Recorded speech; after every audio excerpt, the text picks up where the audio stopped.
It was a nice little flight, but Swiss did literally try to steal money from me, so there's that. Hi there, my name is Kevin, and I make honest and to the point, narrated trip reports about flights and hotels all over the world. This is episode 130 in business class on Edelweiss Air, the 26th airline featured on the channel. Stay tuned to find out what the heck happened. The full report starts in 10 seconds.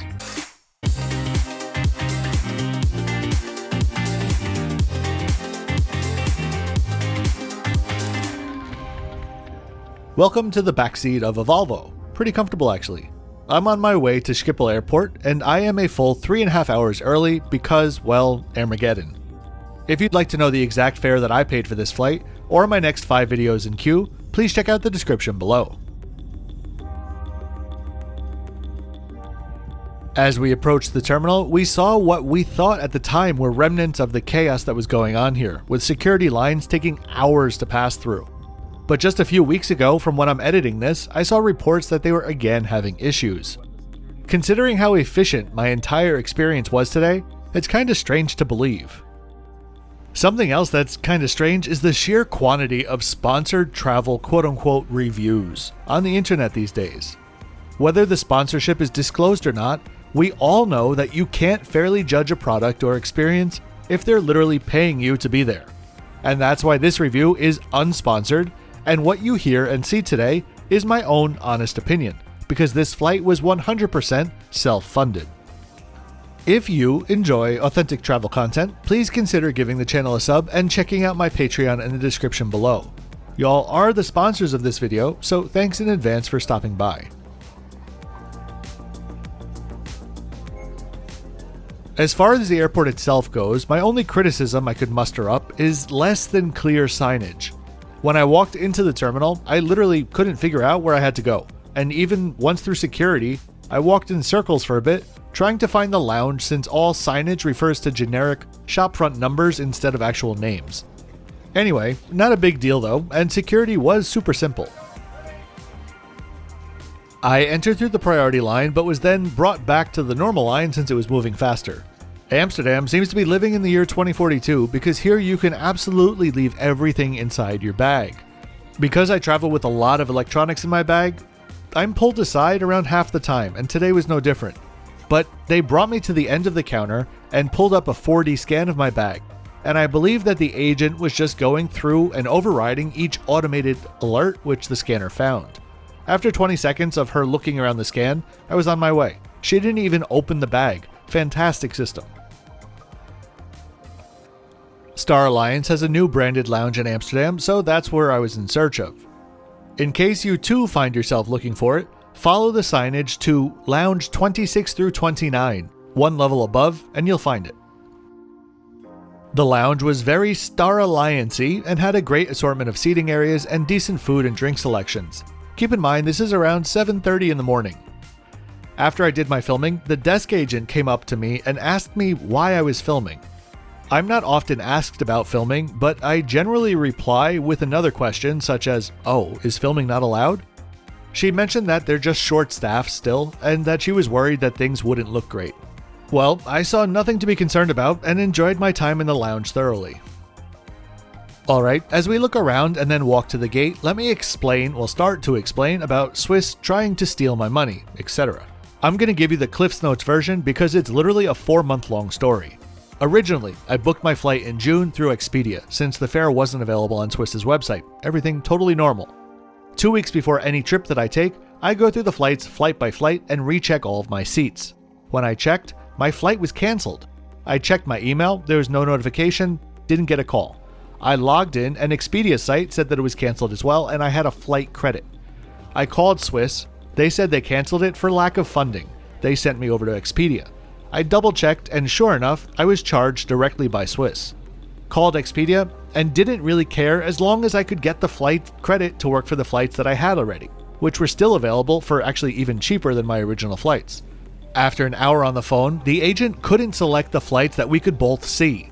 Then he finally told me that I could use the flight credit, but I'd need to pay a $150 fee levied by Swiss.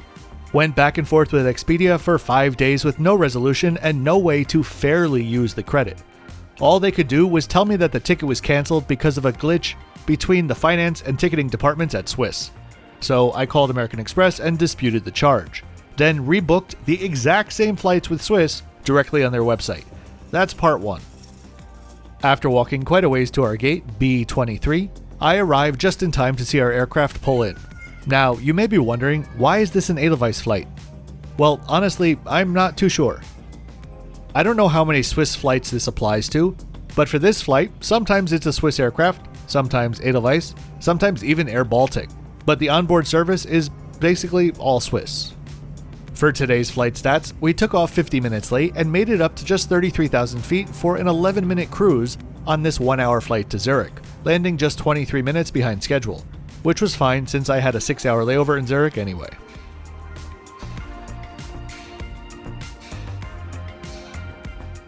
Edelweiss is, I should mention, a carrier which was acquired by Swiss in 2008 and currently has a fleet of 14 aircraft, including 4 A340s it inherited from Swiss.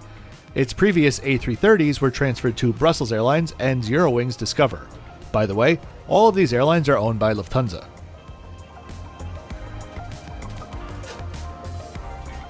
We had a relatively light load today and boarding was complete in a matter of 10 or 15 minutes. The cabin is outfitted with very distinctly cerulean blue covered seats. The cerulean pigment originally discovered in Switzerland. Learn something new every day.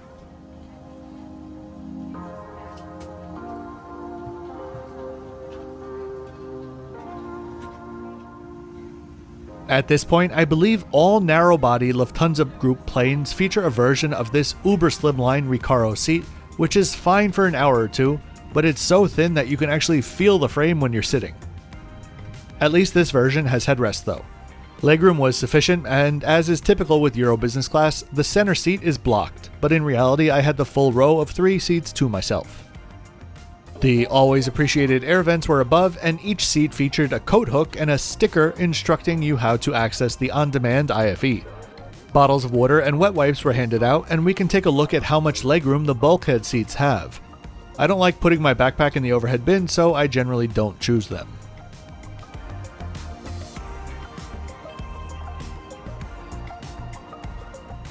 The back of the seats also have a personal device holder, demonstrated here with the economy class buy on board menu. We pushed back, the less than modern safety video was played, and we taxied to the runway. Alright, now part 2 of the story. A month after I disputed the charge, Amex reversed the dispute, sending me 42 pages of screen grabs of every click that I made while purchasing the ticket. I agreed to the terms of the ticket, so therefore I couldn't be refunded. That's what they said. Mind you, this was actually after I took the flights. I disputed again and said, if I canceled the tickets, then yes, 1000% I am bound by the no cancellation clause. But I didn't cancel them. Swiss did. And they wouldn't let me rebook it with the same funds without paying $150 more. 2 weeks later, the dispute was rejected again. Now we're in mid-September. I disputed again, spent hours on the phone with Amex trying to explain more. A week later, Amex asked for a detailed account of the entire situation, which resulted in a 4,000-word timeline with excruciating detail from me. By this point, we're in October. A few days later, in mid-October, I was refunded the money without further explanation.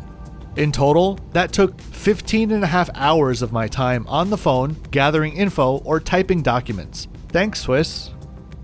We would be taking off today to the south and then continuing on a southeasterly course. The spool up and takeoff are up next.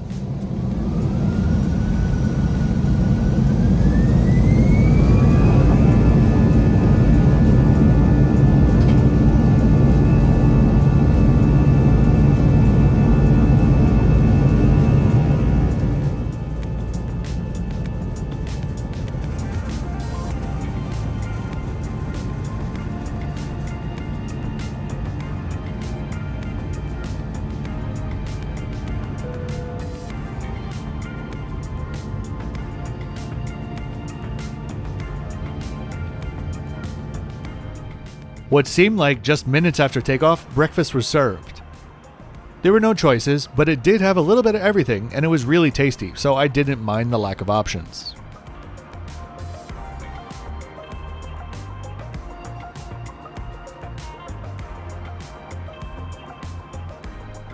and I'm always grateful for being trusted with metal cutlery on such a short flight.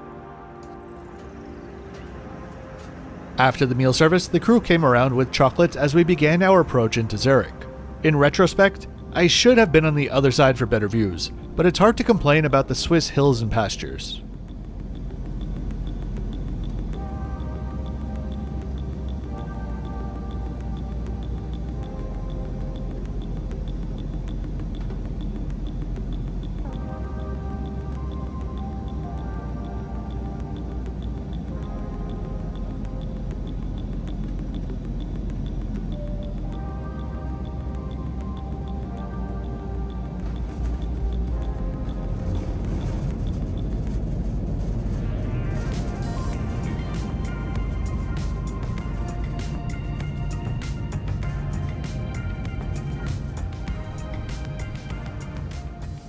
We had a long taxi to a remote stand, and we were very clearly in Switzerland.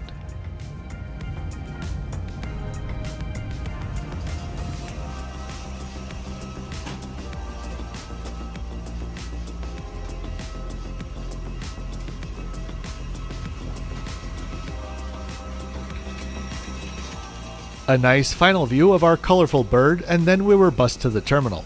The 5 of us in business class were given our very own bus as we went on a tour of the tarmac.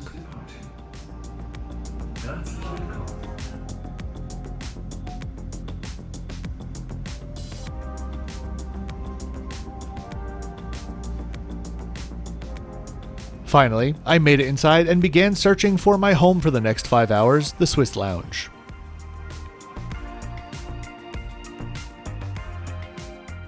Alright, so here's the flip-flop score. Let me mention, I don't want to give this whole story again in my next video, so I'm only penalizing the score here, even though technically it was for the next flight to Athens as well. Speaking of which, if you enjoyed this video, please give it a thumbs up and subscribe so that you don't miss my next video with the best crew I think I've ever had in real Swiss business class from Zurich to Athens.